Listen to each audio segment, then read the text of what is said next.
ಹೇಳ್ತಾ ಇದ್ದೀನಿ, ಒಕ್ಕೂರಿನಿಂದ ಹೇಳ್ತಾ ಇದ್ದೀನಿ, ಜಿಲ್ಲಾ ವಿಭಜನೆ ಆಗದೆ ಹೊರತು ಜಿಲ್ಲೆಯ ಅಭಿವೃದ್ಧಿ ಆಗಲಿಕ್ಕೆ ಸಾಧ್ಯ ಇಲ್ಲ.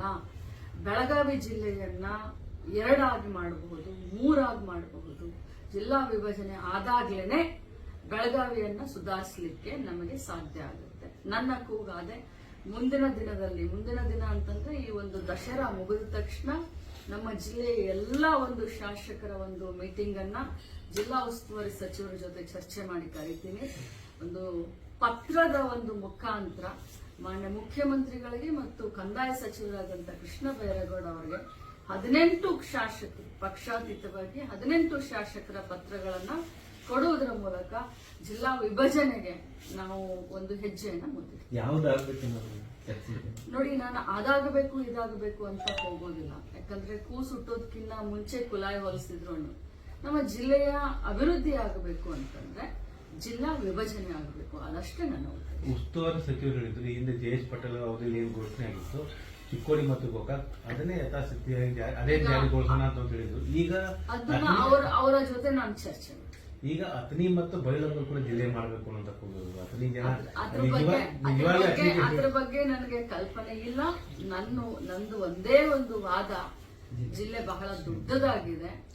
ನಾವು ಭೌಗೋಳಿಕವಾಗಿ ನೋಡಿದ್ರು ವ್ಯಾಪ್ತಿ ದೊಡ್ಡದಾಗಿದೆ, ಜನಸಂಖ್ಯೆ ವೈಸ್ ನೋಡಿದ್ರು ದೊಡ್ಡದಾಗಿದೆ. ಮಹಾನಗರ ಪಾಲಿಕೆ ಕೂಡ ಅರ್ಬನ್ ವೋಟರ್ಸ್, ಅರ್ಬನ್ ಪಾಪ್ಯುಲೇಷನ್ ಕೂಡ ಜಾಸ್ತಿ ಆಗಿದೆ. ನಾವು ಎಲ್ಲರನ್ನೂ ಸಮನಾಗಿ ಸರಿಯಾಗಿ ಕರ್ಕೊಂಡು ಹೋಗಬೇಕು ಅಂತಂತಂದ್ರೆ ನಮ್ಗೆ ಜಿಲ್ಲೆ ವಿಭಜನೆ ಅತಿ ಅವಶ್ಯ. ಯಾವುದೇ ಜಿಲ್ಲೆಗಳನ್ನ ಮಾಡಿ ವಿಭಜನೆ ಮಾಡಿ ಅಂತ ನನ್ನ ವಾದ. ಮತ್ತು ಖಂಡಿತವಾಗ್ಲೂ ಮಾಡ್ಲಿಕ್ಕೆ ನಾವು ಪ್ರಯತ್ನ ಮಾಡ್ತೀವಿ.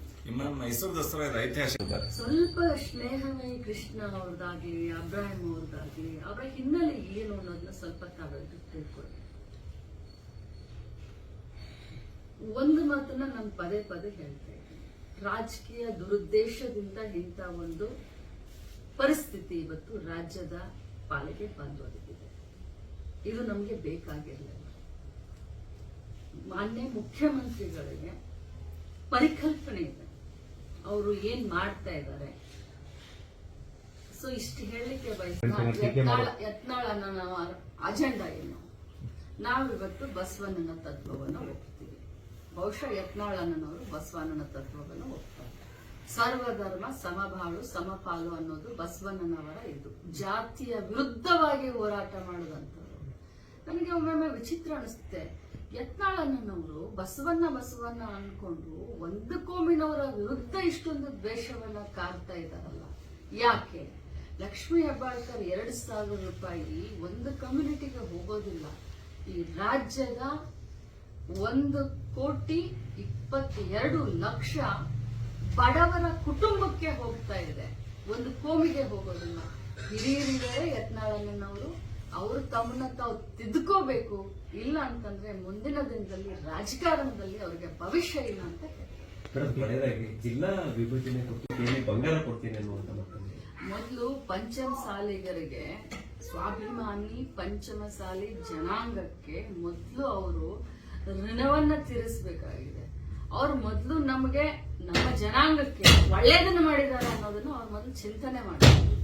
ಅವ್ರ ಸ್ವಂತ ಪರ್ಸನಲ್ ಆಗಿ ಏನು ನಮ್ಮ ಸಮಾಜಕ್ಕೆ ಒಳ್ಳೆ ಕೊಡುಗೆ ಅವರಿಂದ ಏನನ್ನೋದನ್ನ ಅವ್ರು ಹೇಳಿ ಆಮೇಲೆ ನಮಗೆ ಬಂಗಾರ ಕೊಡಿಸೋದನ್ನ ಅವ್ರು ಮಾಡ್ತಾರೆ. ಮೀಸಲಾತಿ ಬಗ್ಗೆ ಮಾತಾಡುವಂತದ್ದೇನೆ, ಮೀಸಲಾತಿ ಬಗ್ಗೆ ಗಂಟಾಘೋಷವಾಗಿ ಹೇಳಿದೀನಿ. ಯಾರಿಗೆ ಹೆದರುವಂತ ಕಾರಣ ಇಲ್ಲ. ಸಮಾಜದ ಮಗಳಾಗಿದ್ದೀನಿ. ಪಂಚಮಸಾಲಿಯವರಿಗೆ 2A ಮೀಸಲಾತಿ ಹೋರಾಟ ನಾನು ಭಾಗಿಯಿದ್ದೀನಿ, ಅದರ ಪರವಾಗಿದ್ದೀನಿ. 2A ಅದು ನಮ್ಮ ಸರ್ಕಾರನೇ ಇರಲಿ, ಬೇರೆ ಸರ್ಕಾರನೇ ಇರಲಿ, ನಮ್ಮ ಸಮಾಜಕ್ಕೆ 2A ಮೀಸಲಾತಿ ಬರಲೇಬೇಕು.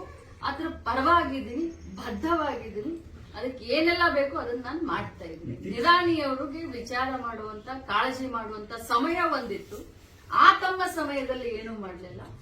ಈಗ ಹೇಳ್ತಾ ಇದ್ದಾರೆ ಅಂದ್ರೆ ಇದು ಅಪಹಾಸ್ಯ ಅಂತ ನಾನು ಹೇಳಿಕೆ. ಇತ್ತೀಚಿನ ದಿನಗಳಲ್ಲಿ ಸ್ವಾಮೀಜಿ ಸದ್ಯಕ್ಕೆ ಸ್ವಲ್ಪ ಬೇಸರ ವ್ಯಕ್ತಪಡಿಸಿದ್ರು ಸರ್ಕಾರದ ಮೇಲೆ, ಯಾಕೋ ಸಮಯ ಕೊಡ್ತಾ ಇಲ್ಲ ನಮಗೆ ಕೇಳಿದ್ದಾರೆ. ನಾನು ಕರ್ಕೊಂಡು ಹೋಗ್ತೀನಿ. ಬೆಳಗಾವಿ ಅಧಿವೇಶನದಲ್ಲಿ ಒಮ್ಮೆ ಅರೇಂಜ್ ಮಾಡಿದ್ದೆ. ಬೆಂಗಳೂರಿನಲ್ಲಿ ವಿನಯನ ಕುಲಕರ್ಣಿ ಅವರು ಕರ್ಕೊಂಡು ಹೋಗಿದ್ರು. 3ನೇ ಬಾರಿಗೂ ಕೂಡ ನಾವು ಅವರಿಗೆ ಅವಕಾಶವನ್ನ ಮಾಡಿಕೊಟ್ಟಿದ್ದೀವಿ.